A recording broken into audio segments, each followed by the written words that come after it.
قومی آواز کے ناظرین خوش آمدید۔ دھوبی کا کتا گھر کا نہ گھاٹ کا، یہ ہے وہ کہاوت جو آج کل مودی چائے والے پر پوری طرح فٹ بیٹھتی ہے۔ پاکستان کو تنہا کرنے کا خواب دیکھنے والا مودی آج پوری دنیا میں تنہا ہوتا جا رہا ہے، یہاں تک کہ بھارتی خود اس چائے والے سے تنگ آ چکے ہیں۔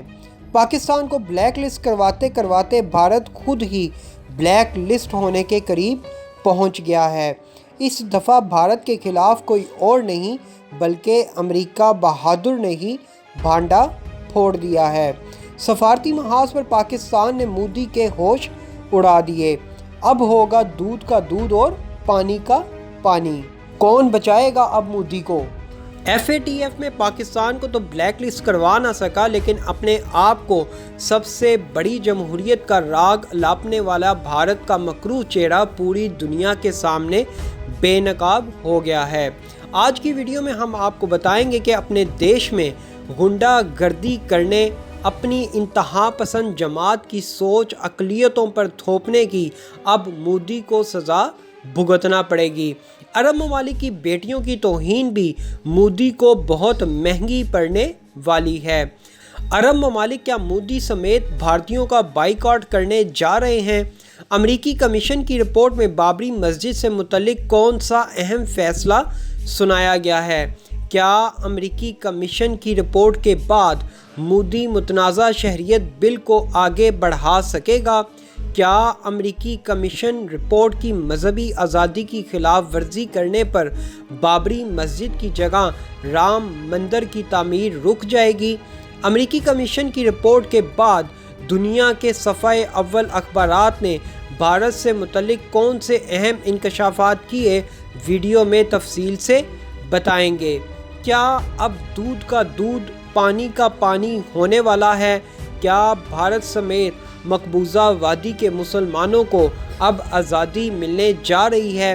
کیا امریکی کمیشن کی رپورٹ کے بعد مودی کے بھارت پر پابندیاں لگنے جا رہی ہیں؟ دوستو، ویڈیو میں آگے بڑھنے سے قبل اگر آپ نے قومی آواز کو ابھی تک سبسکرائب نہیں کیا تو اسے سبسکرائب اور بیل آئیکن پر کلک ضرور کریں، کیونکہ یہ میری اور آپ کی نہیں بلکہ پوری قوم کی آواز ہے۔ مذہبی آزادی پر امریکی کمیشن کی سالانہ رپورٹ نے بھارتی بھیانک چہرہ بے نقاب کر دیا ہے۔ انتہا پسند مودی کے بھارت کو پہلی مرتبہ اقلیتوں کے لیے خطرناک ملک قرار دے دیا گیا ہے۔ جو آج تک گاندھی سے لے کر واجپئی نے بھارت کے ساتھ نہیں کیا، وہ انتہا پسند سوچ رکھنے والا مودی کر گزرا۔ یوں کہہ لیں، مودی نے اپنے پاؤں پر کلہاڑی نہیں بلکہ پورے کا پورا پہاڑ ہی پھینک لیا ہے۔ بے گناہوں پر ظلم کیا تھا، حساب تو چکانا ہی پڑے گا۔ میرے رب کی لاٹھی بڑی بے آواز ہے، وہ کب کس کی کہاں سے رسی کھینچ لے آپ اور میں سوچ بھی نہیں سکتے۔ ایسا ہی کچھ اب مودی کے ساتھ ہوا ہے۔ مودی سوچ بھی نہیں سکتا تھا کہ امریکہ جیسا ملک جس کے مودی ہمیشہ پاؤں چاٹتا رہا ہے، آج اسی امریکہ نے مودی کو پوری دنیا میں ننگا کر دیا ہے۔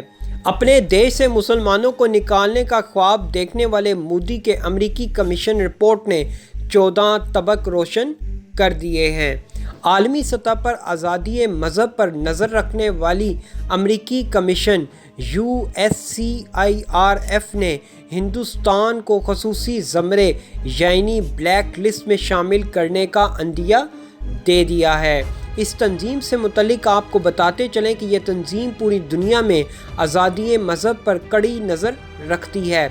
جس بھی ملک میں آزادی کو دبانے کی کوشش کی جائے تو اس کے خلاف امریکہ اور اس کے اتحادی مل کر کارروائی کرتے ہیں، اور اگر مذہبی آزادی کی خلاف ورزی کرنے والا ملک باز نہ آئے تو اس ملک کے خلاف عالمی تنظیموں اور عالمی اداروں میں معاملہ اٹھایا جاتا ہے، جس کے بعد اس ملک کے خلاف مختلف قسم کی پابندیاں عائد کی جاتی ہیں۔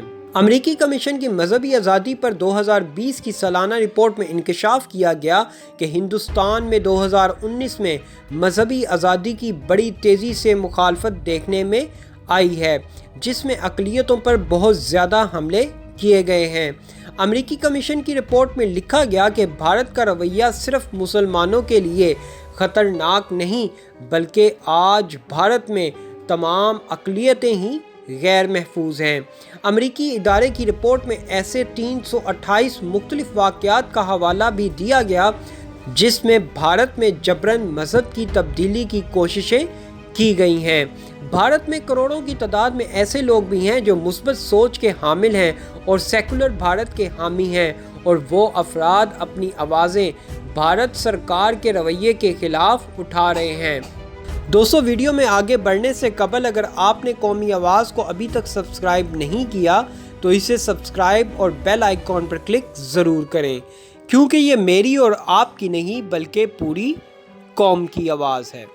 کچھ عرصہ قبل بھی دہلی میں مسلمانوں کا قتل عام ساری دنیا نے دیکھا، مگر مودی سرکار نے ان بے گناہ شہریوں کے قتل پر مصلحتاً کوئی کارروائی نہیں کی۔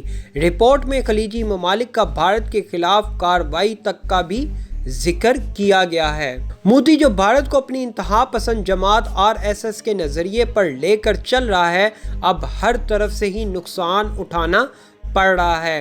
عرب ممالک نے مودی پر بجلیاں گرانی شروع کر دی ہیں۔ عرب ممالک نے بھارتی شہریوں کو دو ٹوک الفاظ میں کہہ دیا کہ اگر مسلمانوں کے خلاف نفرت انگیز مواد پھیلایا یا زہر اگلا تو ہم تمہیں خلیجی اور عرب ممالک سے بے دخل کر دیں گے۔ عرب ممالک کا کہنا تھا کہ عرب ممالک میں ایک بڑی تعداد میں ہندو بستے ہیں، لیکن ہم نے کبھی ان کے خلاف کوئی نفرت نہیں پھیلائی، ان پر کبھی زمین تنگ نہیں کی، لیکن بھارت کیوں مسلمانوں کا جینا حرام کر رہا ہے؟ پاکستان نے اپنا حق ادا کرتے ہوئے ایک دفعہ پھر OIC کو بھارتی نفرت امیز رویے پر نوٹس لینے کے لیے خط لکھ دیا ہے۔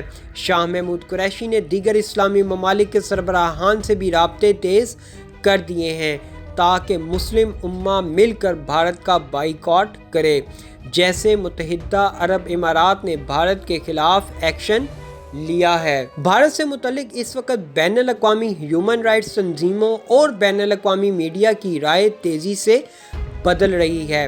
بھارتیہ جنتا پارٹی کے سینئر رہنما اور بھارتی وزیر داخلہ کے بیانات پر ان کا کہنا تھا کہ امیت شاہ مسلمانوں کو اس وبا کا ذمہ دار قرار دے رہے ہیں۔ بھارتی رہنماؤں کے اس طرح کے رد عمل کے بعد ہی پوری دنیا میں اقلیتوں کے خلاف بھارتی اقدامات کو تنقید کا نشانہ بنایا جا رہا ہے۔ اب بھارت پر امریکہ نے بجلیاں گراتے ہوئے امریکی کمیشن برائے بین الاقوامی مذہبی آزادی نے اپنی رپورٹ میں اشارہ دے دیا ہے کہ بھارت کو خاص تشویشناک ملک قرار دیا جائے اور اگر باز نہ آئے تو اس کو بلیک لسٹ کر کے بھارت سے تجارتی روابط بھی محدود کر دیے جائیں۔ رپورٹ میں کہا گیا کہ مذہبی آزادی کی ممکنہ طور پر سب سے گری ہوئی اور سب سے خطرناک حد تک بگڑی ہوئی صورتحال دنیا کی سب سے بڑی جمہوریت بھارت میں ہے۔ ماہرین کے مطابق امریکی کمیشن رپورٹ میں جہاں بابری مسجد کی جگہ رام مندر کی تعمیر کو بھی مخالفت کا نشانہ بنایا گیا ہے، اس سے لگتا ہے اب آئندہ آنے والے دنوں میں بابری مسجد کی جگہ رام مندر کی تعمیر روک دی جائے گی۔ امریکی کمیشن کی رپورٹ بھارتی مسلمانوں کے لیے امید کی کرن ثابت ہوئی ہے۔ اب امید کی جا رہی ہے کہ بھارت متنازع شہریت بل کو واپس لے لے گا اور بے گناہوں کا قتل عام بند کر دے گا۔ ایسی مزید معلوماتی ویڈیوز دیکھنے کے لیے قومی آواز کو سبسکرائب اور بیل آئیکن پر کلک ضرور کریں، کیونکہ یہ میری اور آپ کی نہیں بلکہ پوری قوم کی آواز ہے۔